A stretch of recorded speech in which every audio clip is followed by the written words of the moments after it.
안녕하세요. 안녕하세요. 자, 오늘은 저번 시간에 이어서 210페이지에 의사표시의 효력 발생 시기와 수정력이라고 되어 있죠. 그거 하나만 좀 보고 가죠. 간단히 볼 수 있는데. 자, 거기 보면 210페이지에 보면 첫 번째 도달주의 원칙이라고 되어 있죠. 그래서 우리 민법은 원래 의사표시의 효력 발생 시기에 대해서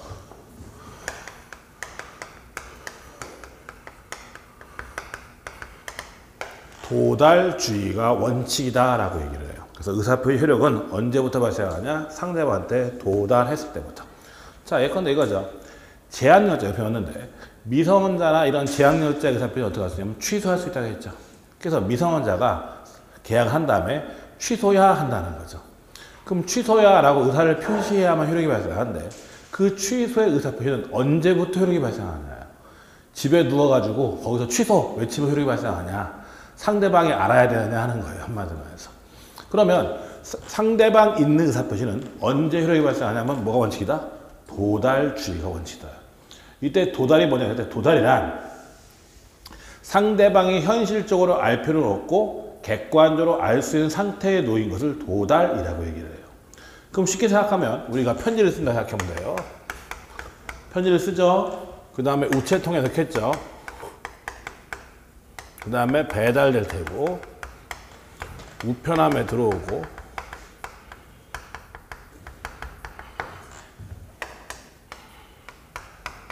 자, 우리가 편지를 쓴다고 생각해 보자고요. 그러면 언제가 도달일까요? 1, 2, 3, 4, 5번 중에 도달이란 상대방이 현실적으로 알 필요는 없고 객관적으로 알 수 있는 상태에 놓인 거 도달을 했죠. 그럼 1, 2, 3, 4, 5번 중에 몇 번이 도달일까요? 4번이에요. 상대방이 현실적으로 알 필요는 없고 볼 필요는 없고 우편함에 들어오면 객관적으로 알 수 있는 상태에 놓였어요, 안 놓였어요? 놓였으니까 이때가 도달이라는 거야, 한마디로 말해서. 그러니까 내가 취소야 라고 의사표시해도 의사표시가 상대방한테 도달해야만 효력이 발생한다. 자, 그런데 우리가 편지를 보내다 생각하자고요. 편지를 보내가지고 상대방 우체통에 들어가면 도달이죠. 근데 상대방이 그러는 거예요. 못 받았대. 저는 받은 적이 없어요. 상대방이 그러는 거예요. 우체통에 들어갔는데 상대방이 받은 적이 없대요. 그럴 수 있잖아요. 그러면 그 의사표시가 도달됐다는 것은 누가 증명을 해야 되냐면 그 의사표시를 보낸 사람, 표의자인데 의사를 표시하는 사람이 증명을 해야 돼요. 그러니까 내가 그 편지가 제대로 들어갔다는 것을 편지를 보낸 사람이 증명을 해야 한다고요. 한마디로 말해서. 그러면 우체부 아저씨 멱살 붙잡고 줬어요, 안 줬어요? 물어볼 수 없는 거죠. 한마디로 증명이 없다는 거죠. 그러다 보니까 우리 판례는 나오는데 등기 우편이나 내용 증명 우편으로 보낼 때는 반드시 갖다 줘요, 안 갖다 줘요? 갖다 주죠. 사인도 받아가죠, 한마디만 해서. 그것이 왜 그러냐면 등기나 내용 증명 우편으로 보내버리면 상당 기간 내에 반송되지 않은 한 그 무렵 도달하는 건 추정이 돼버려요. 추정되는 건 입증할 필요가 없다라는 얘기죠, 한마디만 해서. 그러니까 여러분한테 중요한 소리는 다 뭘로 와요? 등기로 오죠, 그래서. 왜냐면 그냥 일반으로 받았을 때는 나 못 받았을 때는 끝이거든. 입증하기 힘들거든요. 근데 등기나 내용 증명을 갖다 주고 사니까 받으니까 상당 기간 내에 반송되지 않은 도달된 거 추정을 해버린다고, 한마디로 해서. 그래서 중요한 소리는 다 등기로 오는 거예요, 한마디로 해서. 우리 학생들 보면 내용 증명 우편 되게 좋아해요. 뭐 내용 증명이 굉장히 엄청난 효력이 있는 줄 알아. 저거 아무것도 아니에요. 내용 증명 우편은 법적으로 아무 의미 없어요. 그냥 내가 그런 의사 표시했다는 걸 증명하는 것에 불과할 뿐이지 저것에 의해서 뭐 재판하고 그런 거 아니에요, 한마디로 해서. 이거 내용 증명 우편은 내가 그런 의사 표시했어요 라는 증거에 불과한 거예요, 사실은. 아무튼 요것만 하면 돼요. 그래서 상대방이 있는 의사 표시는 언제 도달한다? 효력이 발생한다? 도달주의가 원칙이다. 그 다음에 도달이란 상대방 현실적으로 알 필요는 없고 객관적으로 알 수 있는 상태에 놓인 것을 얘기하는 것이고, 그 다음에 표의자가 그걸 입증해야 되는데 등기 우편이나 내용 증명 우편을 보내면 상당 기간 내에 반송되지 않은 그 무렵 도달은 추정된다. 증명할 필요가 없다는 얘기죠. 거기 보면 210페이지 보면 맨 밑에 나오죠. 도달주의 원칙. 상대방이 있는 의사표시에 대해서 민법은 도달주의를 원칙이라고 있다. 여기서 도달이란 상대방이 현실적으로 알 것을 요하지 않고 객관적으로 알 수 있는 상태를 말한다. 나와 있고, 옆에 2번.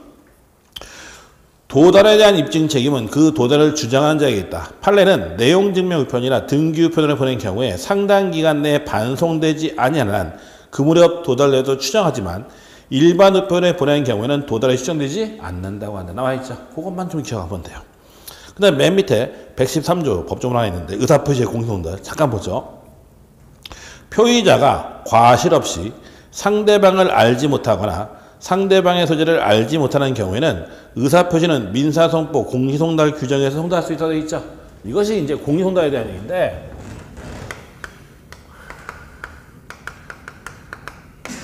요거 그냥 상식적으로 알아두면 돼요. 어떤 거냐면 이런 거예요. 갑소에 땅이 있네요. 땅이 있는데 을이라는 놈이 갑의 허락도 없이 갑소에다가 건물 정했어요. 그럼 갑은 당연히 을 보고 건물 철거하세요 요구할 수 있어요 없어요? 있죠. 건물 철거 요구할 수 있죠. 그럼 철거 요구하면 우리는 철거해야 돼 말아야 돼? 해야죠. 여기 권리가 있고 의무가 있죠. 근데 을이 철거 안 하고 버텨요. 못하라고 했어요. 을이 철거 안 하고 버텨. 그럼 어떻게 해요? 애들 데리고 나가서 부시면 된다고 해서 안 된다고 했어. 안 되고 어떡하라고 했어요? 법원에 소송을 제기하라고 했어요. 그렇죠? 건물 철거 소송을 제기해요. 을을 상대로 건물 철거 소송을 제기할 수밖에 없어요. 근데 문제는 뭐냐면 소송을 제기하려면 소송이 우리가 법률 용어로 소송 계속이라고 하는데 소송이 시작되는 걸 이제 소송 계속이다라고 이제 법률 용어로 얘기하는데 소송이 계속되기 위해서는 반드시 소장 부본이 상대방한테 도달해야 돼요. 즉 다시 말해서 소장이 상대방한테 가야만 그때부터 소송이 시작된다는 거예요. 상대방한테 소장이 안 가면 소송이 시작되지를 않아요. 자, 그러면 갑은 을을 상대로 소송을 제기하겠죠. 근데 을이 주거불명이에요. 어디서 하는지 알 수가 없어. 아니면 저게 건물이 있는데 을이 만들었는지 병이 만들었는지 정이 만들었는지 누가 만들었는지 알 수가 없어요. 그럴 수 있잖아요. 한마디로 해서. 그러면 소송을 제기하려면 상대방한테 소장 부분이 도달해야 되는데 누군지 알 수 없으니까 소장이 갈 수가 없죠.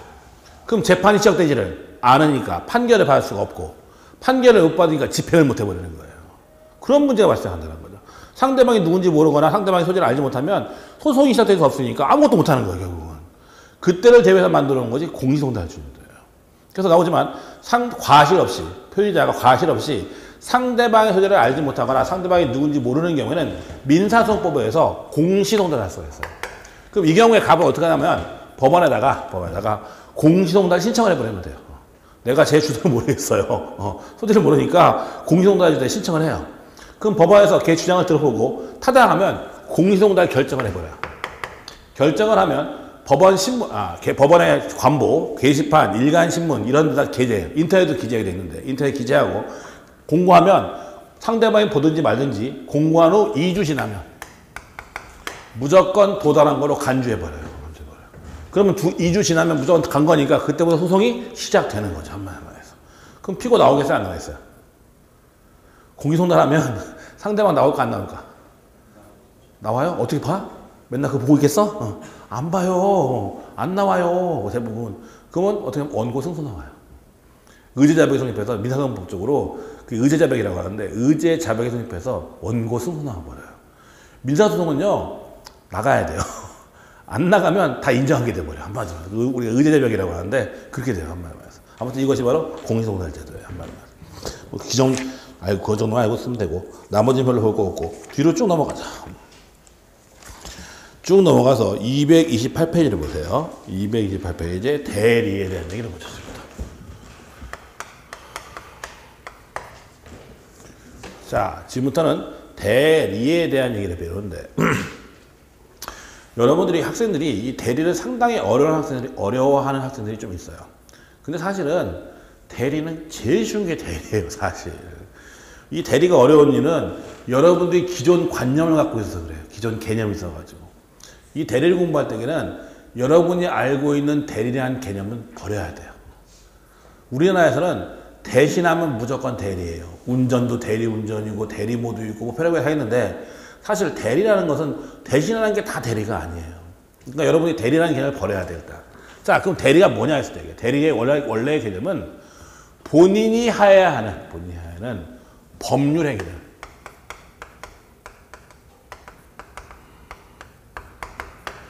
뭐를? 법률행위. 법률행위가 뭐냐 했을 때 저번에 배웠죠? 법률행위란 의사표시에서 권리나 의무가 발생하는 게 법률행위였죠? 쉽게 얘기해서 계약 같은 거 얘기하는 거였어요. 그래서 본인이 해야 되는 계약을 쉽게 말해서 법률행위를 대리인이 대신해서 해주고 그 법적 효과는 본인에게 기속되는 걸 우리는 법정에서 대리라고 하는 거예요. 자, 그럼 뭔 얘기냐? 간단해요. 갑이 땅이 있어요. 땅이 있는데 이 땅을 팔고 싶어요. 근데 갑은 흥정 같은 거 잘 못해요. 그러니까 흥정 잘하기로 소문난 친구 을한테 내 땅 좀 팔아줘 부탁할 수 있어요, 없어요? 있죠. 부탁할 수 있죠. 그럼 을이 병하고 이 땅에서 1억 원의 매매 계약을 하는 거죠. 1억 원의 매매 계약을 하는 거예요. 자, 그러면 얘를 뭐라고 하면 본인이라고 하고 얘를 뭐라고 하면 대리인이라고 하고 얘를 상대방이라고 얘기해요. 그 대리는 3면관계라고 하는데 본인, 대리, 상대방 이렇게 3면관계예요. 자, 그러면 생각을 해보자고요. 대리가 뭐냐 했을 때에 이 땅은 누가 팔아야 돼요? 갑이 팔아야지. 내가 계약해야죠. 내가 할 계약을 누가 해줬어? 대리, 본인이 해야 되는 계약, 범준행위를 대리인이 대신 계약해주고 그럼 이 계약의 당사자는 갑과 병이에요? 을과 병이에요? 갑과 병이죠. 땅은 누가 줘야 돼? 갑이 줘야 돼? 을이 줘야 돼? 갑이 줘야 되고 돈은 누구 거예요? 갑 거예요? 을 거예요? 갑 거지. 을 거 아니지. 한마디로 말해서. 그렇죠? 을 거 아니죠? 그러니까 얘는 그냥 의사만 표시하는 애예요. 표시하고 법적인 효과는 갑과 병한테 있는 거예요. 그래서 대리란 본인이 해야 되는 계약, 법률 행위를 대리인이 대신해주고 그 법적 효과는 본인에게 교섭하는 게 대리예요. 그래서 법률 행위라고 했으니까 사실행위에 대한 대리는 허용되지 않는다는 얘기가 나와요. 사실행위에 대한 대리는 허용되지 않는다. 자, 예컨대 이거죠. 내가 누구를 펑 때렸어요. 이거 의사표시 아니야. 때리는 게 의사표시야?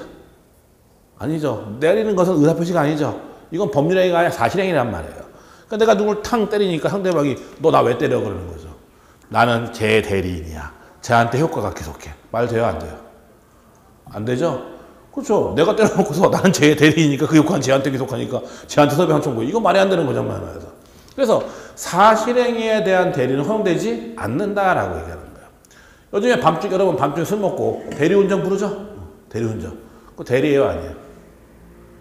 대리운전이 대리야? 아니야? 본인이 해야 되는 뭐를? 운전을 걔가 해주는 거잖아. 그건 대리가 아니죠. 법률행위가 아니잖아. 걔가 의사표시하는 게 아니죠. 그건 대신 운전이지 대리운전이 아니에요. 법적으로는. 법적인 의미의 대리는 의사표시, 계약을 해줘야 돼요. 계약을. 근데 걔는 운전을 하는 거, 사실행위를 하는 거지 그건 계약을 하는 게 아니잖아. 한마디로 말해서. 그렇죠? 걔가. 그래서 사실행위에 대한 대리는 허용되지 않는다는 얘기가 나와요. 또한 대리는 재산상의 법률행위만 돼요. 재산상 법률행위만 대리가 허용되지 가족법상에는 허용되지 않아요.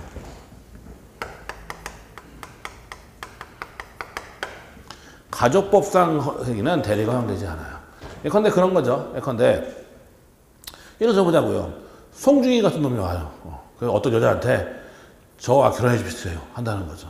송중기가 여자가 오케이 하죠. 그렇지만 저는 오서방의 대리인이에요. 맹구의 대리인이에요. 해가지고 당신은 맹구하고 결혼해야 됩니다. 말 돼요? 안 돼요? 말도 안 되는 거지. 그렇죠? 이건 가족법상행위지. 그래서 가족법상에는 대리가 허용되지 않는다. 대리는 뭐만 허용되면 재산상의 법률에만 대리가 허용되고 가족법상에는 대리가 허용되지 않는다라는 거예요. 그 다음에 여러분 또 모르는 게 뭐냐면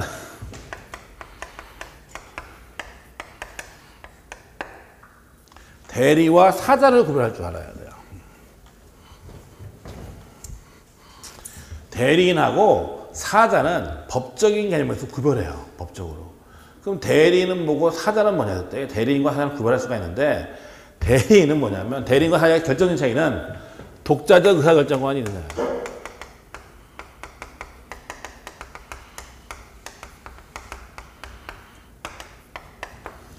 독자적인 의사결정 권한이 있으면 대리인이고 독자적 의사결정 권한이 없으면 사자예요. 대리인과 사자는 그 차이예요. 한마디로 말해서. 독자적 의사결정 권한이 있느냐 없느냐의 차이예요. 자, 그러면 이게 또 뭔 소린가 보자고요. 자, 여러분들이 전쟁 영화 보죠. 전쟁 영화 보다 보면 옛날 전쟁 상대방 진영에서 사자가 온다고 그러죠. 사자가 오는데 되게 쫄병들이 와요. 쫄병들이 와서 사자가 오잖아요. 백개 들고서. 그럼 사자가 와서 대장님 말씀을 그대로 전해줘요. 지멋대로 얘기해요. 전달하죠. 대장님 말씀을 그대로 얘기해주죠. 걔는 독자적인 의사결정 권한이 없는 애예요. 걔는 뭐예요? 사자예요. 사자. 법적 개념에서. 법적 개념 사자예요. 근데 상대방 지형에서 사신이 오죠. 왕의 대리는 사신이 와요. 협상하러. 협상하러. 그럼 걔는 왕을 대리해서 협상할 권한이 있어요, 없어요? 독재적 의사결정할 권한이 있자. 사신이 왔을 때. 그쵸? 걔는 대리인이 되는 거예요. 한마디로 말해서. 왕의 대리인이. 그럼 이 케이스 보자고요. 얘한테 그러는 거예요. 내 땅을 팔아줘. 부탁하면서 1억 이상으로 라고 했다는 거예요. 내 땅을 팔아주는데 1억 이상으로 팔아주세요 라고 했다는 거죠. 그럼 얘는 1억에 팔 수도 있고 1억 2천에 팔 수도 있고 1억 5천에 팔 수도 있고 독자적으로 팔 수 있는 권한이 있어요, 없어요? 있죠. 쟤는 뭐예요? 대리인이에요. 근데 얘한테 하면서 야, 내 땅을 파는데 무조건 1억이고 병한테 팔고 내고 없어. 병한테 팔고 1억이고 무조건 내고 없어. 했다는 거죠. 얘는 뭐예요? 사자예요. 갑의 의사를 전달해주는 사람이 분명한 거예요. 한마디로 말해서. 그래서 쟤는 사자와 대리인은 그렇게 구별하는 거예요. 독재적 의사결정 권한이 있느냐 없느냐에 따라서 대리인과 사자가 구별이 돼요. 자, 근데 우리나라는 대리를 너무 좋아해요. 항상 보면. 자, 여러분들이 가끔 인감증명 띄러 갈 일이 있죠. 인감증명. 그러면 이제 인감증명 띄러 가면 여기 써 있어요. 본인 대리라고. 그쵸? 마누라가 띄우라고 했으니까 가야지 내가. 그럼 나 대리에다 동그라미 치죠 이제. 이거 대리야 아니야? 이거 대리야 아니야? 독재적 의사결정 권한이 있는 거야? 신분을 간 거야? 신분을 간 거예요. 이건 법정에는 대리가 아니에요. 사실은 이건 사자에 불과한 거예요. 사실은. 근데 여기다 사자라고 써봐. 그럼 누가 알아? 아무도 모르지. 그냥 대리라고 써있는 건지 법적인 개념에서는 이건 대리가 아니라 대리가 사자인 거예요. 사실은. 이렇게 된 거죠. 그러니까 우리는 다 대리라고 하는데 대리와 사자는 틀려요. 사실 법적인 개념에서. 그러니까 대리도 운전도 대리고 이것도 대리고 다 대리야. 대신하면. 아니에요. 대신한다고 대리가 아니에요. 법적인 개념에서. 법정에서는 법률행위, 의사표시를 대리해야 돼요. 한마디로 말해서. 이렇게 되는 거죠. 자, 그 다음에 대리는요. 여러분들이 무조건 둘 중에 하나라고 생각하면 돼요. 대리가 제일 쉬운 게 왜 쉽냐면 대리는 무조건 둘 중에 하나예요. 이것만 구별할 줄 알면 반은 안 거예요. 사실은. 대리 권한이 있으면 권한이 있어요. 그러면 대리 권한이 있으면 유권 대리고 대리 권한이 없죠? 그럼 권한이 없으니까 무권 대리예요. 그러니까 대리할 수 있는 권한이 있느냐 없느냐에 따라서 대리할 수 있는 권한이 있으면 뭐예요? 유권 대리고 대리할 수 있는 권한이 없으면 뭐예요? 무권 대리예요. 그거 알면 반한 거예요. 유권 대리와 무권 대리를 구별할 줄만 알면 대리는 반은 아는 거예요. 사실은. 자, 보세요. 이제 어떻게 돌아가라? 아까 얘한테 그랬어요. 내 땅을 팔아줘 1억 이상으로 팔아라고 했죠. 그래서 얘가 1억 2천에 팔았어요. 그렇죠? 돼요 안 돼요? 되죠? 권한이 있어 없어? 1억 2천에 팔 수 있는 권한이 있죠? 이거 유권 대리예요. 따라서 을과 병 간의 계약은 가백의 효력이 있어요. 당연히 유권 대리니까. 근데 1억 이상에 팔으라고 했죠? 얘가 9천에 팔았어요. 9천에. 그럼 을과 병 간의 계약은 가백의 효력이 있을까요? 없을까요? 응? 갑은 을한테 얼마에 팔라고 했어? 1억 이상으로 팔라고 했죠? 근데 을이 얼마에 팔았어요? 9천에 팔았죠? 그럼 을과 병 간의 계약은 가백의 효력이 있을까 없을까? 권한이 있어요 없어요? 9천에 팔 수 있는 권한이 있어 없어? 없죠? 무권대리예요. 무권대리예요. 권한이 있으면 뭐예요? 유권대리. 권한이 없으면 무권대리. 얼마에 팔라고 했어? 1억 이상으로. 근데 얼마에 팔았어? 권한 없잖아. 따라서 무권대리예요. 따라서 을과 병 간의 계약은 가백의 효력이 발생하지 않아요. 간단해요. 한마디로 말해서. 권한이 있으면 유권대리고 권한이 없으면 그걸 알아야 뭐 대리를 알 수가 있어요. 그걸 모르면 대리를 이해를 못해요. 도대체. 자, 일단 거기 몇 개만 좀 보죠. 228페이지. 그건 대리의 첫 번째 동그라미 번.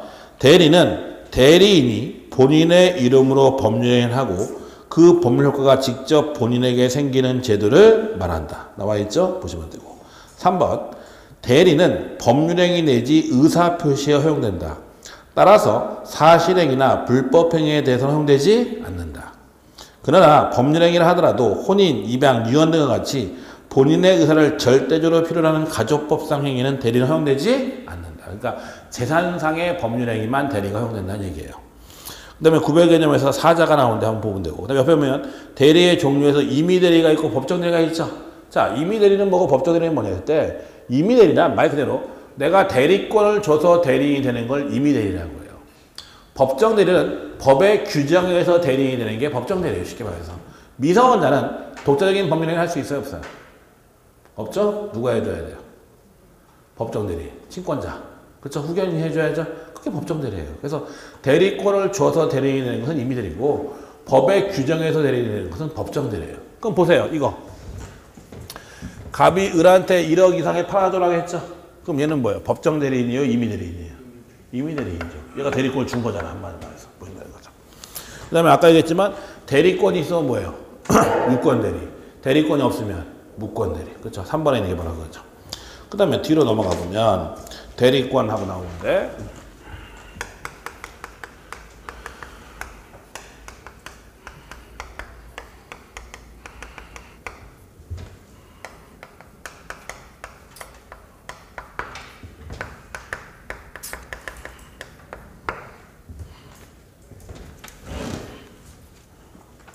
자, 그러면 대리권은 어떻게 발생하고 대리권의 범위는 어떻게 되고 대리권은 어떻게 없어지는가? 대리권의 발생, 범위, 소멸 세 가지가 나오는데 자, 그러면 일단 법정 대리권은 어떻게 발생하느냐? 자, 내가 애가 생겼죠?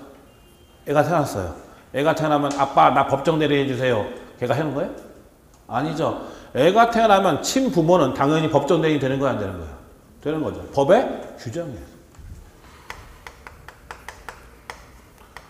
법정 대리권은 법의 규정에서 발생하는 거예요. 애가 태어나면 당연히 부모는 친권자로서 법정 대리의 자격을 갖는 거죠. 법의 규정에서. 그럼 법정 대리는 뭘 할 수 있느냐? 할 수 있는 범위가 어떻게 되냐? 이것도 법의 규정이 있어요. 이거 할 수 있다고 법의 규정이 있어요. 한마디로 해서. 그러면 임의대리권 어떻게 발생할까? 임의대리권 어떻게 발생하냐면 갑이 을한테 대리권을 줘야 돼요? 말아야 돼요? 줘야죠. 야, 너 나 대리인해. 이 얘기 해줘야 될 거 아니야. 그 대리권을 주는 걸 우리가 법률용어로 뭐라 하면 숙권행위라고 얘기해요. 대리권을 주는 걸 뭐라 한다? 숙권행위. 이때 숫자가 받을 숫자가 아니라 줄 숫자예요. 받을 숫자 앞에 손수변이 붙으면 그게 줄 숫자가 돼버려요. 한마디로 말해서. 그러니까 숙권행위. 대리권을 줌으로써 대리권이 발생한다. 한마디로 말해서. 그러면 임의대리는 뭘 할 수 있느냐? 할 수 있는 것은 숙권행위 해석해 가는 거죠. 뭐. 그러니까 아까처럼 내 땅을 팔아줘 1억 이상으로 했다고 했는 거죠. 그럼 얼마에 팔아야 돼? 1억 이상으로 팔아야지. 9천에 팔면 돼? 안 돼? 안 돼. 그렇죠? 무권대리예요. 1억 2천에 팔면 유권대리고 1억 9천에 팔면 안 되는 거죠. X 토지를 팔아주세요 했어요. X 토지를 팔아주세요. 그럼 뭐 할 수 있어요?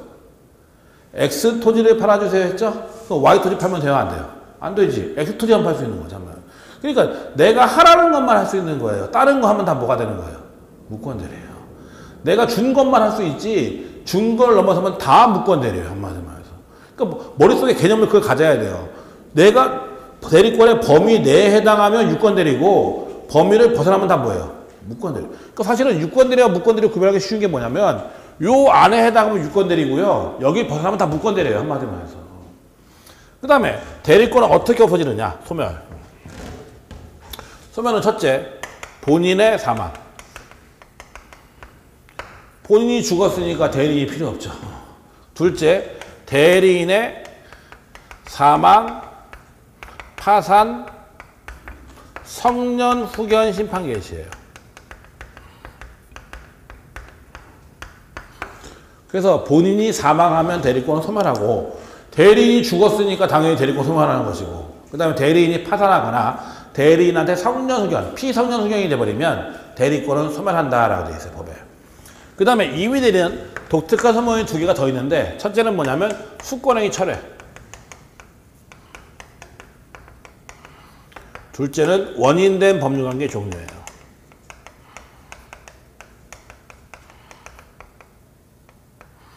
즉 다시 말해서 내가 대리권을 줬죠? 너 나 대리인 했잖아요. 그럼 대리권 있어요? 없어요? 있죠? 아유 없던 걸로 합시다. 할 수 있어요? 없어요? 있죠? 그럼 숙권행위 어떻게 한 거야? 철회해버린 거예요. 숙권행위 회수한 건 없애버린 거죠. 그러면 당연히 대리권 어떻게 돼요? 소멸이에요. 한마디로 말해서. 그래서 이게 대리권의 발생 범위 소멸이고 요 안에 해당하면 다 뭐예요? 유권대리고 여기를 벗어나면 다 뭐냐면 무권대리인 거예요. 간단한 거예요. 사실은. 유권대리와 무권대리가 어려운 게 아니에요. 해당하느냐 해당하느냐에 따라서 유권대리냐 무권대리가 나아지는 거죠. 한마디에서. 자, 어디 보면 230페이지에 박스에 정리해놨죠. 그래서 대리권이 어떻게 발생하고 범위가 어떻게 되고 어떻게 설명하느냐가 나왔어요. 보시면 되고, 그 다음에 뭐 나머지는 별로 볼거. 231페이지 잠깐 볼까요? 거기 보면 231페이지에 대리권의 범위에서 가로 2번 임의 대리권의 범위를 보면 동그라미 1번 임의 대리권의 범위는 수권행위의 해석에 의해서 정해진다. 판례에 의하면 임의 대리에서 대리권의 범위는 수권행위에 의해서 정해지는 것이므로 어느 행위가 대리권의 범위 내의 행위인지 여부는 개별적인 수권행위의 내용이나 그 해석에 의해서 판단할 것이나 일반적으로 말하면 수권행위의 통상의 내용으로서 임의대리권은 그 권한의 부서에 필요한 한도 내에서 상대방의 의사표를 수령하는 이른바 수령대리권을 포함하는 것으로 보아야 한다. 그 다음 얘기가 시험에 잘 나와요. 부동산 소유자로부터 매매 계약을 체결할 대리권을 수수받은 대리인은 특별한 사정이 없는 그 매매 계약에서 약정한 바에 따라 중도금이나 잔금을 수령할 권한도 있다. 하며 매매 계약의 체결과 이행하여서 포괄적으로 대리권을 수수받은 대리인은 특별한 사정이 없는 상대방에 대해서 약정된 매매 대금 지급기를 연기해 줄 권한도 갖는다고 하겠죠. 그 마지막 얘기. 그게 시험에 종종 돼요. 그래서 매매 계약. 자, 보세요. 여기처럼. 자, 내 땅을 1억 이상에 팔아주세요 했다는 거죠. 1억 이상에 팔아주세요. 그래서 1억 2천에 팔았어요, 얘가. 그렇죠? 대리권 있네요, 없네요? 있네요. 유권 대리죠. 그래서 뭐 계약금은 10월 1일 날 주고요. 중도금은 10월 20일 날 주고요. 잔금은 10월 30일 날 받기로 합시다 했다는 거예요. 그럼 중도금 날짜, 잔금 날짜 다 누가 정해요? 본인이 정해, 대리인이 정해? 대리인이 정하죠. 의사결정을 얘기하는 거니까. 그러니까 10월 30일로 잔금 날짜 정했다 하더라도 대리인이 정해놓고서 나중에 11월 5일로 연기해 줄 권한도 있어요, 없어요? 있지. 대리인이 정했으니까. 그걸 정한 게 대리인이니까. 그 다음에 약정한 중도금이나 잔금을 어떻게 할 수도 있어요? 나오잖아. 중도금이나 잔금을 수령할 수 있는 권한도 있다. 근데 수령하는데 돈을 받은 권한이 있다는 거죠. 그 돈은 을 거예요, 갚 거예요? 갚 거죠. 그렇죠. 수령만 하는 거야, 그냥. 심부름 해주는 거죠, 엄마는 말해서. 그래서 우리 판례에 보면 이 얘기 잘 나오는데 매매계약 체결과 관련한 포괄적 대리권을 수여받은 자는 중도금이나 잔금을 수령할 수 있는 권한도 있고 잔금 지급기를 연기해 줄 권한도 있다. 요 판례가 가끔 시험에 내요. 이걸 좀 보시면 되는 거죠. 그 다음에 나머지는 지금 볼 거 없고 그 다음에 뒤로 넘어가 볼까요? 보면 232페이지에 보면 대리권의 제한에서 119조 각자 대리라고 되어 있어요. 보면 법조문 보세요. 뭐라 됐나? 대리인이 수인인 때에는 각자가 본인을 대리한다.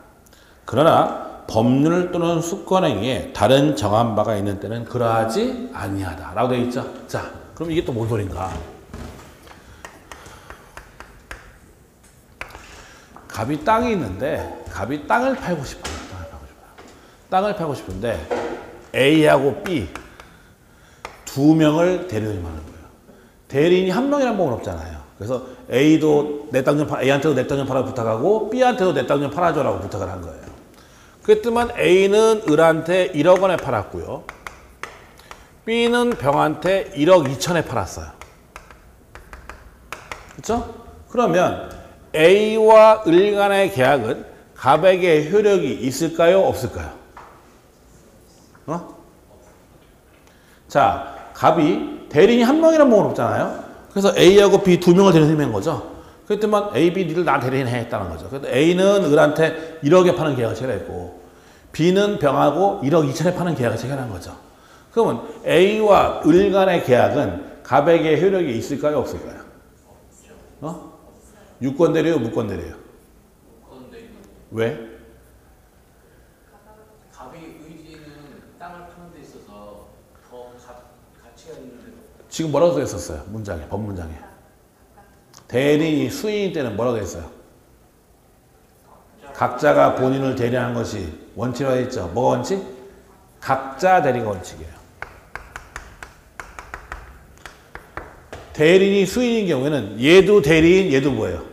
대리인. 각각 의사결정할 권한이 있다는 거죠. 그러니까 A와 을 간의 계약은 갑에게 효력이 있고 B와 병 간의 계약도 갑에게 효력이 있어요. 둘 다 효력이 있는 거예요. 이중매매예요. 쉽게 말해서 내 물건 두 번 팔 수도 있어요, 없어요? 얘한테 5천에 팔겠다고 했다가 얘한테 7천에 팔 수도 있어요, 없어요? 똑같은 거. 이중매매, 부동산 이중매매 배웠잖아요. 똑같은 거예요, 한마디만 해서. 그래서 A와 을 간의 계약도 그렇고 B와 병 간의 계약도 갑의 효력이 있는 거예요. 왜? 갑자들이 원칙이니까 얘는 유권 대리인이냐 무권 대리인이냐. 유권 대리인이거든. 얘도 유권 대리인이고. 효력이 있는 거예요, 당연히. 그럼 얘는 당연히 누구 주겠어? 얘 주겠지, 얘 주겠지. 당연히 나 같은 애 주지. 그럼 얘는 계약 유효야, 무효야, 이거? 유효하죠? 그럼 얘는 계약 이행 안 하는 거죠? 계약 이행 안 하는 걸 채무불이행이라고 해요. 앞으로 계속 나올 텐데. 계약은 지켜야 돼요, 말아야 돼요? 지켜야 되는데 계약을 지키지 않는 걸 채무불이행이라고 해요. 그럼 얘는 얘를 상대로, 갑을 상대로 채무불이행으로 인한 손해배상 청구하고 땡긴 거예요. 한마디로 말해서. 땅은 못 갖고 있다. 그래서 대리인이 여러 명은 뭐가 원칙이다? 뭐가 원칙? 각자 대리가 원칙이다. 그러니까 얘도 대리권이 있고 쟤도 대리권이 있는 거다. 그러니까 저계약 다 효력이 있는 거예요. 한마디로 말해서. 자, 근데 법조문을 보면 대리인이 수인인 경우에 각자 대리가 원칙으로 되어 있으면서 그 다음에 뭐라 하냐면 그러나 법률 또는 수권행에 다른 규정이 있으면 그거 하지 아니하라고 되어 있어요. 분명히. 이때 공동대리라고 하는데 공동으로 하는 걸 공동대리라고 하는데 공동대리는 법에 있는 건 딱 하나 있어요. 뭐가 있냐면 친권이에요. 친권자는 누구예요? 부모죠. 친권자는 부모 2명이잖아요. 한마디로 해서. 그래서 친권은 공동행사가 원칙이에요. 80년대만 해도 친권은 부가 우선적 행사했어요. 뭐보다. 뭐 부모가 아니라 부였어요. 사실은. 근데 지금은 부모의 공동행사예요. 원칙은. 그러니까 친권은 공동행사예요. 그 다음에 수권에게 달리 정한 바 있으면 그렇지 않다고 돼 있죠. 예컨대 이렇게 되는 거죠. 갑이 A, B 2명을 대리님해요. 대리님하면서 니들 공동으로 해라 하고 묶어버린 거예요. A, B를 대리님하면서 니들 공동으로 해라 한 거죠. 하면서. 그럼 이제부터 어떻게 해야 돼요? 혼자 하면 돼, 안 돼? 안 되고 각자 대리가 아니라 뭐가 되는 거예요? 공동 대리가 되는 거예요.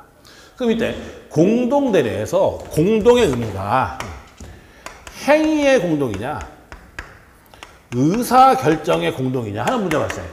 즉 A, B를 공동으로 해라고 묶었으면 을하고 계약할 때 둘이 손잡고 가서 같이 해야 되느냐 아니면 얼마에 팔까 둘이 결정해서 한 명만 가도 되느냐 하는 문제가 발생한다는 거죠. 그럼 이때 공동의 의미는 행위의 공동일까요? 의사결정의 공동일까요? 그렇죠? 대리라는 게 뭐예요? 본인이 해야 되는 뭐를? 의사표시예요. 의사표시. 그러니까 뭘 공동으로 해야 돼? 의사의 결정이에요. 의사예요. 그러니까 둘이서 의사결정을 하고 얼마에 팔까 둘이 합의해서 한 명만 가서 계약해도 그건 상관이 없는 거예요. 의사결정은 같이 해야 되듯이.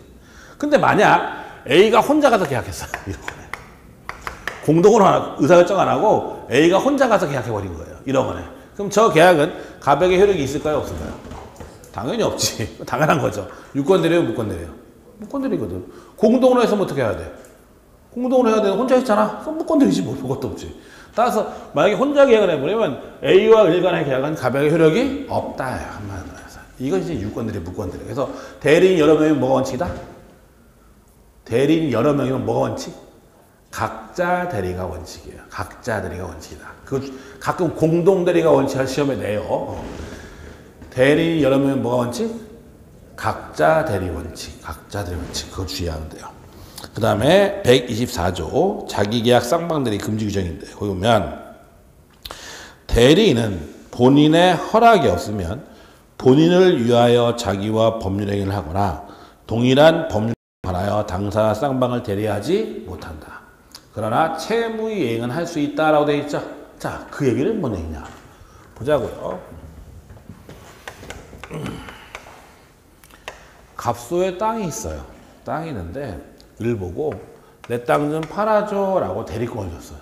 대리인이 된 거죠. 대리인이에요. 그래서 을이 이제 땅을 팔려고 하는데 보니까 이 땅이 참 마음에 들어요. 내가 사고 싶어. 그럴 수도 있어요, 없어요? 있잖아. 그러니까 얘가 어떻게 하면 갑, 대리인, 을. 그쵸? 그 다음에 상대방도 을. 이렇게 해서 혼자 머릿속에서 계약을 하는 거죠, 이제. 자, 그러면 을은 누구한테 유리하게 하겠어요? 자기한테 유리하게 하겠죠. 당연한 얘기 아니야. 저게 1억인데, 시가 1억인데, 그냥 내 땅 좀 팔아줘 했으면, 우리 8천에 그냥 자기 하는 거 상관없잖아요, 한마디만 해서. 대리인이니까. 그렇잖아요. 그럼 이렇게 해버리면 아무래도 갑의 이익을 해야 할 우려가 있겠죠. 따라서 이런 걸 뭐라면 자기계약이라고 하고, 우리가 자기계약.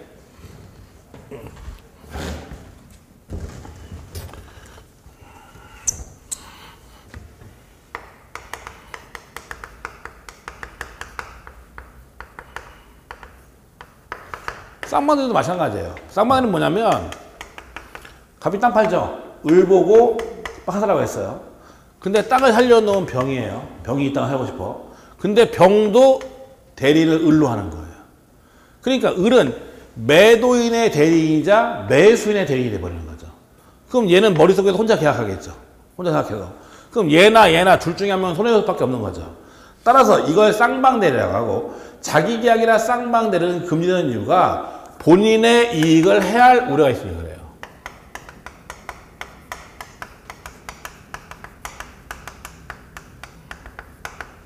여러분한테 그렇죠. 어떤 놈이 좋은 땅을 나한테 팔아달라고 부탁을 했어요. 그 땅이 시가 한 2억 정도 되는데 나보고 좀 알아서 팔아달래. 시가 2억짜리 땅을. 그럼 내가 그 땅을 사고 싶어. 그럼 내가 그냥 1억에 살 수 있어요, 없어요? 있지. 1억에 내 모습으로 계약하면 되나? 나 유권대리인이니까 한마디로 말해서. 그럼 본인의 이익을 해야 할 염려가 있는 거죠. 그런 걸 대비해서 자기계약은 금지되는 거예요. 자기계약이나 쌍방대리는 금지돼요. 왜냐면 이것도 마찬가지로 둘 중에 한 번 손해볼 수밖에 없으니까 한마디로. 그래서 자기계약, 쌍방대리가 금지되는 이유는 본인의 이익을 해야 할 염려가 있기 때문에 그런 거예요. 그러면 자기계약이나 쌍방대리가 금지되는 이유가 본인의 이익을 해야 할 염려가 있기 때문에 그런 거니까 본인의 이익을 해야 할 우려가 없다면 허용된다는 거죠. 그러니까 거기 보면 뭐라 했냐면 법적으로 보면 본인의 허락이 없으면이라고 돼 있죠. 본인의 허락이 없으면 돼 있어요. 그러니까 예컨대 저요, 제가 사면 안 될까요? 했다는 거죠.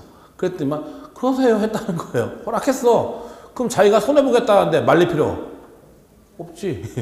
자기가 손해보겠다는데 말릴 필요 없잖아. 그러니까 그때는 허용된다예요. 우리가 자기계약이나 쌍방대리가 금지되는 이유는 딱 하나다. 본인의 이익을 해야 할 염려가 있기 때문에 그런 것이다. 그러니까 본인의 이익을 해야 할 염려가 없다면 허용된다가 되는 거예요. 한마디로 해서. 그래서 그런 얘기가 나와 있는 거예요. 거기 보면 233페이지에 보세요. 거기 보면 자기계약 쌍방대리 금지, 원칙 금지.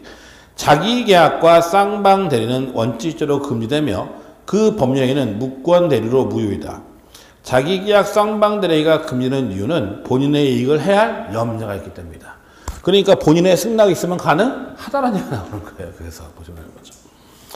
그 다음에 뒤로 넘어가서 대리권의 소멸하라고 나오는데 뭐 아까 이건 얘기한 거니까 신경 쓸 거 없고, 그 다음에 옆에 보면 대리행위에서 또 첫 번째 말하는 게 현명주의예요.